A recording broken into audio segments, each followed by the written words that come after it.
आप सभी को मेरा प्रणाम। अप्रतिम राष्ट्र प्रेमी सुभाष चंद्र बोस का जीवन और देशभक्ति के बारे में जानेंगे। सुभाष चंद्र बोस का जन्म 23 जनवरी 1897 में ओडिशा के कटक शहर में हुआ था। इनकी माता का नाम प्रभावती और पिता का नाम जानकीनाथ बोस था। इनका शिक्षण कलकत्ता में प्रेसिडेंसी कॉलेज और इंग्लैंड के कैम्ब्रिज विश्वविद्यालय में हुआ था। इन्होंने यहाँ पर सिविल की परीक्षा में चौथा स्थान प्राप्त किया था। सुभाष चंद्र बोस के पास बचपन से ही विशेष गुण थे। उत्साह, धैर्य, साहस, निडरता, अद्भुत स्मरण शक्ति, गरीब और असहायकों के प्रति दया भावना थी।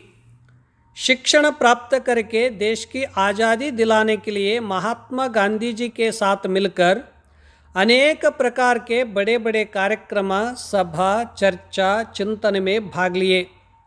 लेकिन महात्मा गांधी जी से सुभाष चंद्र बोस के विचारधारा अलग होने से इन्होंने राष्ट्र की आज़ादी के लिए देश विदेश में संगठन करने के लिए राष्ट्रीय अंतर्राष्ट्रीय यात्रा शुरू की। नेताजी सुभाष चंद्र बोस ने जाति, मत, पंथ से परे होकर जापान, जर्मनी, इटली आदि में अपनी आकर्षण वाणी से सभी को जागृत करके आज़ाद हिंद फौज बनाई थी। शंघाई में आज़ाद हिंद फौज का बहुत बड़ा ट्रेनिंग सेंटर बनाए थे। भारत में सर्वप्रथम राष्ट्रीय बैंक की स्थापना नेताजी सुभाष चंद्र बोस ने की थी। इनका संगठन का एकमात्र उद्देश्य देश की स्वतंत्रता प्राप्त करना था। इनका नारा था, तुम मुझे खून दो, मैं तुम्हें आज़ादी दूंगा, जय हिंद, दिल्ली चलो।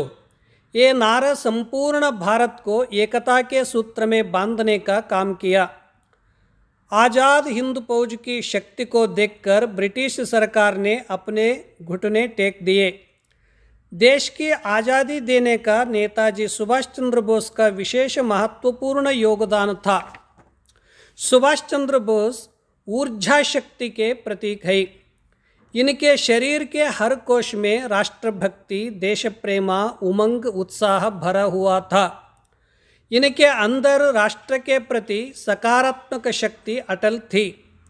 इन्होंने राष्ट्र में नकारात्मक शक्ति को समाप्त करने के लिए अपनी प्रबल इच्छा शक्ति, धैर्य, साहस, निडरता से अपना उद्देश्य सफल करके मातृभूमि का मान, सम्मान, गौरव बढ़ाए। अभी भी नेताजी सुभाष चंद्र बोस का नाम लेने से शरीर में सकारात्मक शक्ति, देश प्रेम, उमंग, उत्साह, साहस बढ़ता है। इस प्रकार नेताजी के अंदर महाचेतना शक्ति विद्यमान थी। महाचेतना शक्ति को शत शत नमन। आज का विषय संपन्न हुआ।